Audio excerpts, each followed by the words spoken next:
ಸಹೃದಯಿಗಳೇ, ಪ್ರಪಂಚ ಎಷ್ಟು ಸ್ವಾರ್ಥದಿಂದ ಕೂಡಿದೆ ಅಲ್ವಾ? ನಮ್ಮ DVG ಅವರು ಕೂಡ ಅದನ್ನೇ ಹೇಳ್ತಾರೆ. ಹಿಂಗಿತ ಜ್ಞಾನವಿಲ್ಲದ ಬಂಧು ಪರಿವಾರ, ಅಂಗಿಸುವ ಛಲವುಳ್ಳ ಸತಿಪುತ್ರ ಸಕರು, ಬಂಗಾರದ ಹಸಿಚುಚ್ಚೆ ಸಿಂಗಾರದ ಬೊಟ್ಟೆನ್ನುವ ಮಂಕು ಬುದ್ಧಿಯ ಜನರೋ ಮಂಕುತಿಮ್ಮ.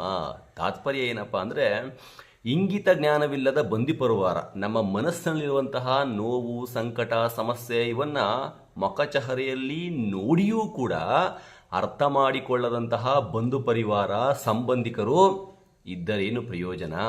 ಹಂಗಿಸುವ ಛಲವುಳ್ಳಂತಹ ಸತಿಪುತ್ರ ಸಕರು, ಹಂಗಿಸುವ ನಾವು ಯಾವುದೇ ಕಾರ್ಯಗಳನ್ನು ಮಾಡಬೇಕಾದ್ರೂ, ಯಾವುದೇ ಕೆಲಸಗಳನ್ನು ಮಾಡಬೇಕಾದ್ರೂ ಕೂಡ ಮೊದಲಿಗೆ ನಮ್ಮನ್ನು ಹೀಯಾಳಿಸುವ, ನಮ್ಮನ್ನು ಹಂಗಿಸುವ, ನಮಗೆ ಏನಾದರೂ ಕೂಡ ತೊಂದರೆಯ ಮಾತುಗಳನ್ನು ಆಡುವಂತಹ ಹೆಂಡತಿ, ಮಕ್ಕಳು, ಸ್ನೇಹಿತರ ಜೊತೆ ನಾವು ಇವತ್ತು ನಿಂತಿದ್ದೀವಿ.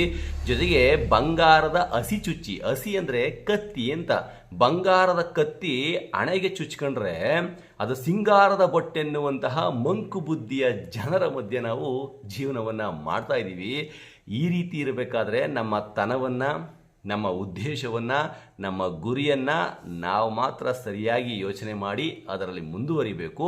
ಅವರಿವರ ಮಾತುಗಳನ್ನು ಕೇಳ್ತಾ, ಅವರಿವರಿಗೆ ನಮ್ಮ ಉದ್ದೇಶಗಳನ್ನು ಹೇಳ್ತಾ ಜೀವನವನ್ನು ನಡೆಸುವಂಥದ್ದು ಸರಿ ಅಲ್ಲ.